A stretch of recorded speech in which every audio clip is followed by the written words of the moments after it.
All right, hello everyone and welcome. Today we're going to do a deep dive, a real critical look at a fascinating study that sits right at the intersection of AI, virtual reality, and mental health. We're going to unpack a paper that asks a really big question. So think about this for a sec. Can the way you speak, not just your words, but the rhythm, the pitch, the tiny pauses you take, could that actually hold objective clues, real biomarkers for depression? Well, that is the incredible idea a team of researchers decided to chase down. So let's get into it. Now, to really get why this research is such a big deal, we've got to look at how things are done now in mental health diagnostics.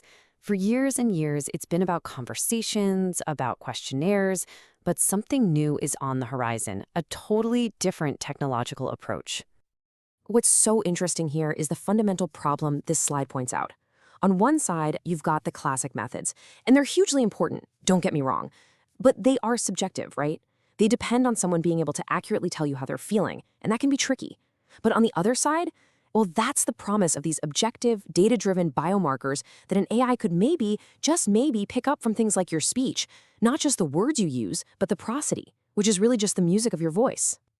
You know, this whole hunt for objective markers, it's the main goal of this really exciting field called computational psychiatry. The big idea is to use some serious computing power to find these subtle patterns in data that a human might totally miss, all to help doctors make better, more accurate diagnosis. So the big question is, how do you even test this? Well, our guide for today is this paper right here by Gomez Zaragoza and her colleagues. They cooked up a really clever experiment to see if an AI could actually hear these signals, but in a setting that felt more like a natural conversation. Okay, so here's our game plan. We've talked a bit about AI's role. Next, we'll jump into this virtual human experiment. Then we're going to put on our critic hats and analyze the methodology, check out the results, and finally, wrap it all up with some key lessons for you on how to read scientific papers like this. So how in the world do you collect natural-sounding speech for something as personal as depression? I mean, you can't just follow people around with a recorder. The solution this team came up with was pretty brilliant. Use AI-driven virtual humans to create a controlled but casual conversation. Here's how it worked for the participants. First, they filled out some standard questionnaires to get a baseline for depressive symptoms. Then came the really cool part.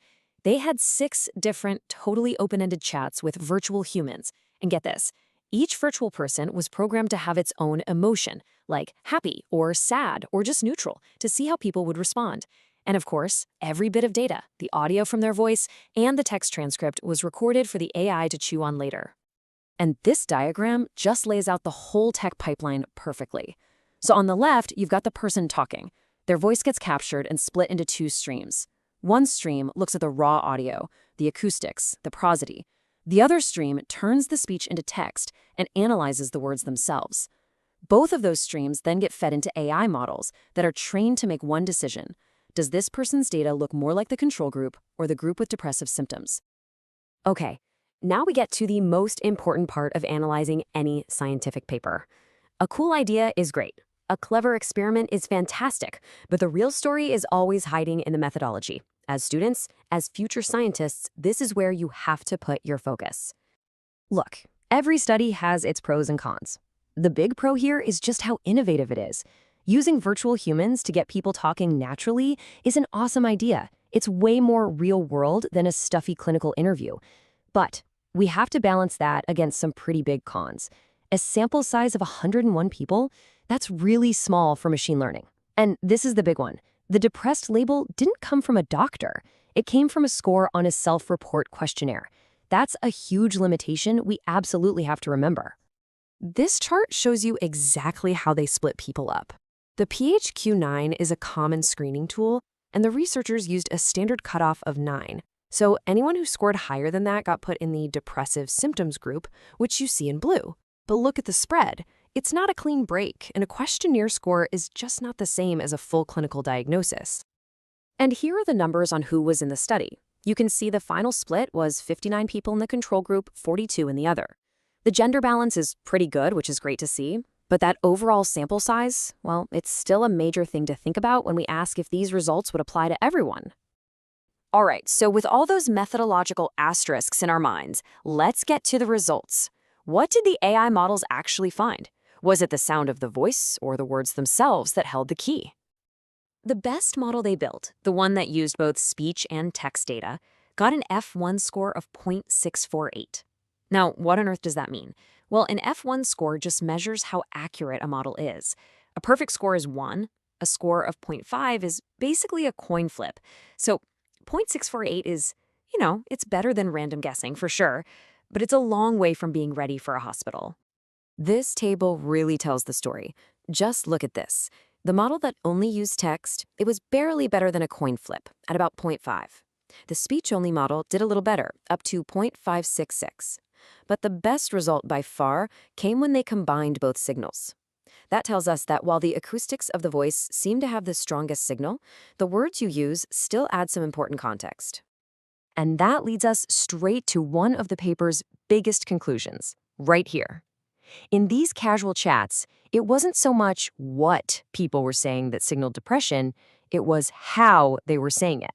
That prosody, the music of their voice, was the real star of the show. These pictures are, wow, they are so revealing.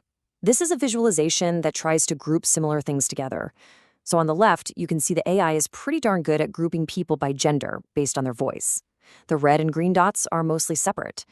But now look at the right. When it tries to do the same thing for depressive symptoms, it's a total mess. The blue and purple dots are all mixed up. This just shows you, visually, how incredibly hard this problem is. And the researchers found something else, something that is so critical when we talk about AI fairness. Their best model actually worked noticeably better for male participants than it did for female participants. This is a massive finding. Does depression just sound different in men and women? Or is there a bias baked into the AI itself? The paper raises that question, and it's one we absolutely have to answer.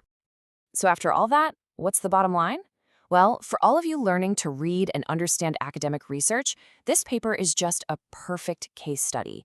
It teaches us 3 huge lessons on how to really think like a scientist. Lesson 1 is simple. Always question the methodology. The idea of using virtual humans is futuristic and cool, no doubt. But the tiny sample size and using a questionnaire instead of a real diagnosis, that means we have to be cautious. We can be excited about the idea, but we have to demand stronger evidence before we really buy the conclusions. And lesson 2, limitations are not failures.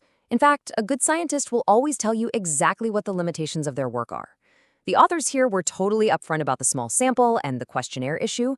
That doesn't mean we throw the paper out. It means they've given us a clear roadmap for what to do next. Get a bigger, more diverse group of people with real clinical diagnoses. And finally, lesson 3. We always have to remember that technology is a tool. Even if this model had a perfect score, it wouldn't be a depression detector. It would be a tool to help a trained clinician, to give them more data to go along with their own expertise and their human judgment. AI is here to help, not to replace the human element of medicine. And that leaves us with one last big thought to chew on. This kind of technology is only going to improve. The models will get more accurate, the data will be easier to collect. So the really critical question for all of us becomes this. As AI gets better and better at listening, where do we draw the ethical lines? What should we, as a society, be comfortable with adhering? That's a question worth thinking about. Thanks so much for joining me for this analysis.